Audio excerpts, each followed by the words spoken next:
Hindi na si Dr. Jose Antonio J. Rivera ang pinuno ng Pampanga Provincial Health Office nang maabutan ng news team sa tanggapan ng Mabalacat City Annex sa Clark na ngayon nag-oopisina bilang consultant ng syudad.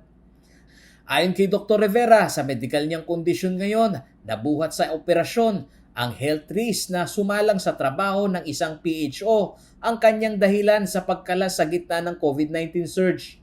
Matagal nang on leave si Rivera dahil sa kalagayang medikal at nito lamang umanong April 20 ay tuluyan na siyang nagbitiw sa pwesto.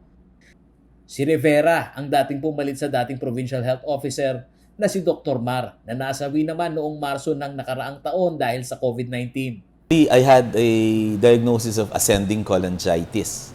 No, medyo nanilaw ako, yung bato ko sa gallbladder nagbara and it had some complications, no? And it's not a simple gallbladder surgery. So medyo talagang kailangan ko magpahinga. Naunawaan naman umano siya ni Pampanga Governor Dennis Delta Pineda sa kanyang kondisyon. Lalo na't ang trabaho ng isang provincial health officer ay hindi lamang administrative, kundi sa pangkalahatang programang pangkalusugan na kailangang tugunan nito.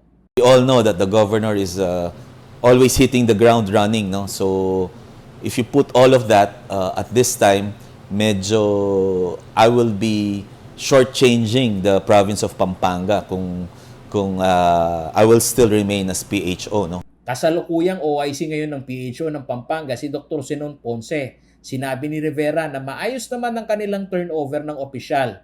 Inusisa naman namin kay Dr. Rivera ang iniwang posisyon sa gitna ng kalagayang may COVID-19 surge. Ang COVID-19 surge sa Pampanga ay inasahan, ngunit kailangan lamang umanong tapatan ng preparasyon. What went wrong?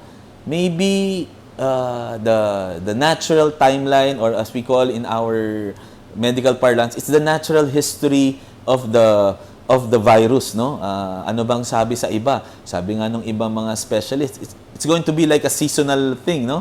Sabi nung iba, every 6 to 9 months expect, no? Para siyang flu season. So maybe we should this is just my personal opinion, maybe they should look at the virus as a seasonal, no? That they will expect surges time and time again. It's just a matter of really preparing. Ang posisyon ng probinsya ng Pampanga na napagigitnaan ng tinaguriang Ground Zero o ng NCR Plus at ng mga probinsya sa Northern Luzon na uwian ng mga manggagawa ay nakikita umanong sanhi ng COVID-19 surge sa lalawigan.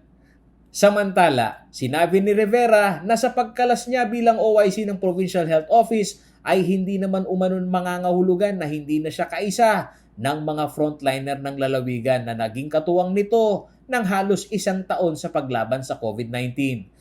Ang pagiging consultant niya ngayon sa highly urbanized city o ng Mabalacat ay kakatawan sa nasimulang estratehiya na paano balansihin ang pagbubukas ng ekonomiya at kondisyon ng healthcare system ng lungsod na bahagi rin umano ng lalawigan.